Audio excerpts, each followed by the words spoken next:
नमस्कार दोस्तों, इस वीडियो में आपको जानकारी देने वाला हूं। अगर आप बिहार के निवासी हैं और आप अपना गणना प्रपत्र फॉर्म भरना चाहते हैं तो आज की वीडियो में आपको डिटेल में आपको बताऊंगा किस प्रकार से गणना प्रपत्र फॉर्म को आप किस प्रकार से सही तरीका से फिलअप कर सकते हैं। सबसे पहले आपको फॉर्म डाउनलोड करने का तरीका बता देता हूँ, किस प्रकार से फॉर्म आता है वो एक बार आपको दिखा देता हूँ। तो उसके लिए आपको कोई भी ब्राउजर ओपन करना है और यहाँ पे आपको टाइप करना होगा voter.eci। केवल आपको यहाँ पे voter.eci टाइप करके आपको सर्च करना है। उसके बाद जो भी वोटर का ऑफिशियल वेबसाइट होता है सबसे ऊपर में नजर आता होगा, तो आपको पहला वेबसाइट पहला ही लिंक आपको क्लिक करना है। उसके बाद जो भी वोटर कार्ड का ऑफिशियल वेबसाइट होता है वो यहाँ पे खुलकर आ जाएगा। इस पेज का मैं डायरेक्ट लिंक वीडियो को डिस्क्रिप्शन में भी प्रोवाइड कर दूंगा, उस पेज पर क्लिक करके आप इस पेज पर आ सकते हैं। ठीक है, कुछ इस प्रकार से पेज यहाँ पे खुलकर आ जाएगा। यहाँ पे देखिए ऊपर में लिखा रहता होगा भारत निर्वाचन आयोग द्वारा बिहार में मतगणना सूची विशेष गहन पुनरीक्षण अभियान 2025 शुरू कर दिया गया, कोई योग्य मतदान छूटे ना। यहाँ पे एक बैनर आपके पास नजर आता होगा, डिटेल यहाँ पे जानकारी मिल जाता है। तो फिलहाल इससे आपको क्रॉस करना है। सबसे ऊपर में देखिए यहाँ पर नजर आता होगा इन्फॉर्मेशन फॉर्म बिहार। ठीक है, बिहार के लिए अभी दैट टाइम पे है। तो यहाँ पे देखिए अगर आप फिल फॉर्म डाउनलोड करना चाहते हैं पहला ऑप्शन पे क्लिक करना है। अगर सिंपल फॉर्म डाउनलोड करना चाहते हैं इंग्लिश में तो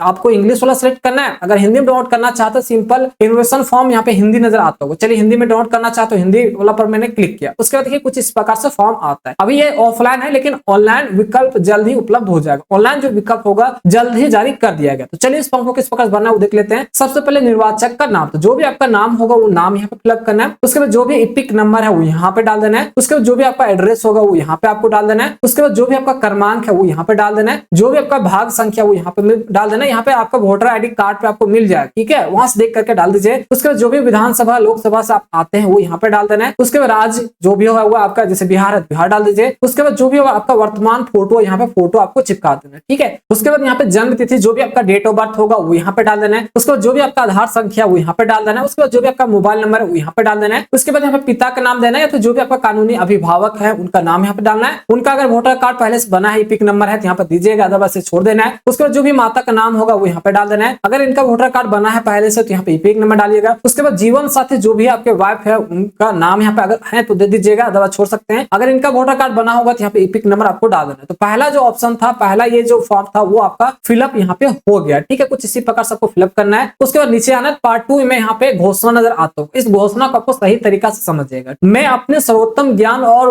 विश्वास से घोषणा करता हूँ। यहाँ पे देखिए 3 पार्ट नजर आता होगा, 4 पार्ट यहाँ पर नजर आता होगा। इस पार्ट को आपको समझना है। पहला यहाँ पर नजर आता होगा, मैं 18 वर्ष से अधिक का हूँ, उपयुक्त पते का साधारण निवासी हूँ, भारत का नागरिक हूँ और किसी एक को चिन्हित करें, ठीक है। मेरा जन्म भारत में 1987, अगर आपका जन्म 1/7/1987 से पहले हुआ है, ठीक है, अगर आपका जन्म 1/7/1987 से पहले हुआ है उसके अनुसार यहाँ पे आपको टिक माना हो। अगर 1/7/1987 से पहले का अगर आपका जन्म है, डेट ऑफ बर्थ है, तो यहाँ पे आपको इस बॉक्स में आपको टिक मारना होगा। इसके अनुसार आपको डॉक्यूमेंट देना होगा। इसके अनुसार क्या डॉक्यूमेंट लगेगा, अपने जन्म तिथि और जन्म स्थान के प्रमाणित करने के लिए नीचे दी गई सूची में से कोई एक दस्तावेज, नीचे डॉक्यूमेंट आपसे मांगा जाएगा, मैं लिस्ट दिखाऊंगा, नीचे देखिए लिस्ट है, इनमें से कोई एक देना है। इतना समझ आ गया होगा, इस बॉक्स में आपको टिक मारना है। लेकिन वही अगर आपका जन्म 1/7/1987 के बाद 2/12/2004 के बीच हुआ है, मतलब 1987 से लेकर के 2004 के बीच में कभी भी हुआ है, तो फिर आपको इस बॉक्स में आपको टिक मारना होगा। इसके अनुसार डॉक्यूमेंट क्या लगेगा वो देख लेते हैं। अपने जन्म तिथि और या फिर जन्म स्थान प्रमाणित करने के लिए नीचे दी गई सूची में से कोई एक दस्तावेज, पिता या माता के जन्म तिथि और जन्म स्थान को प्रमाणित करने के लिए नीचे दी गई कोई एक दस्तावेज। अगर आपका 1987 से लेकर के 2000 के बीच में हुआ है तो आपको 2 डॉक्यूमेंट देना होगा। सबसे पहले आपका जन्म प्रमाण पत्र आपको देना होगा। दूसरा जो भी माता पिता का प्रमाणित करने वाले नीचे दी गई सूची है, नीचे डॉक्यूमेंट मैं आपको बता दूंगा, उनमें से कोई एक, मतलब 2 डॉक्यूमेंट लगेगा अगर 1987 से लेकर के 2004 के बीच में अगर आपका जन्म तिथि है तो। लेकिन वही अगर आपका जन्म 2004 के बाद हुआ है तो उसके लिए यहाँ पे देखिए यहाँ पे कुछ बताया गया, इसमें टिक मारना है आपको।